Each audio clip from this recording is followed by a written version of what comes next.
how did Hitler and the Nazis Nazify the church, and how did they control Christians across Germany? Most German people in 1933 went to church, um, and obviously there were two main strands of Christianity: Catholicism and Protestantism. Two-thirds of German people were Protestant and one-third were Catholic. Both were strong groups. There were some fundamental differences, though, to start off with, between Christianity and Nazism. For a start, Nazism glorified strength and violence, whereas Christianity taught love and forgiveness. Nazism, they promoted this kind of despising of weakness. In Christianity, it was about helping weak people. In Nazism, it was about racial superiority, whereas in Christianity, it was respect for all people. And finally, I suppose more, important than anything, in Nazism, they saw Hitler as the godlike figure, whereas in Christianity, it was obviously about God. Hitler was concerned because he recognised these differences, and he recognised the threat that this powerful church body might pose. He decided to deal, first of all, with the Catholic Church by actually working with them. And in 1933, Hitler signed what was called a concordat with the Pope. And it was Pope Pius the 11th, who was the Pope in question, who signed this concordat with Hitler. And obviously probably not one of the most proud moments of the Catholic Church. However, in signing that, Hitler agreed not to interfere in Catholic Church business. So that included youth clubs, it included Catholic schools.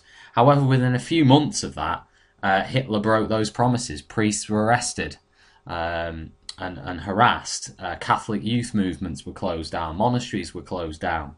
In 1937, the Pope came out with his famous statement, or his famous, speech, which was famously called "With Burning Anxiety." So in other words, with burning worry, where he condemned the Nazi regime and he spoke very strongly about the human rights abuses that the Nazis had perpetrated. As a result of this speech, 400 Catholic priests were arrested and sent to concentration camps. In fact, they were sent to Dachau, 400 priests. So the response from Hitler was swift. To this speech, you would have to say that there was limited opposition from the Catholic Church from 1933 all the way through to 1945. The Protestant Church the Protestants were slightly different. Some of those actually supported Hitler and the Nazis, and they set up their own national Reich church. This was essentially a Nazi church, a Nazi Protestant church. It was led by the Bishop Ludwig Müller, who himself was a Nazi. And in this National Reich Church, they would use the Hitler salute, the Heil Hitler. Things were changed within the church. So, for example, the Bible was replaced with Mein Kampf. The cross was replaced with a sword. The priests wore German military regalia, German military uniform.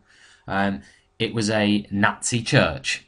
They worshipped the idol that was Adolf Hitler. Not all Protestants went along with that, and in I think it was 1935, or certainly the mid-1930s, some of them set up something called the Confessional Church. The Confessional Church was an anti-Nazi Protestant church trying to bring Protestants together against Hitler. In 1937, the Confessional Church was banned by the Nazis, and its leader Niemöller was arrested and again sent to a concentration camp. So the church itself was actually crushed. And that's it, really. And you would have to say that overall, Hitler was pretty successful in limiting the potential power of Christians and the church. Because if you look at the amount of church goers in Germany and the German population, it was massive.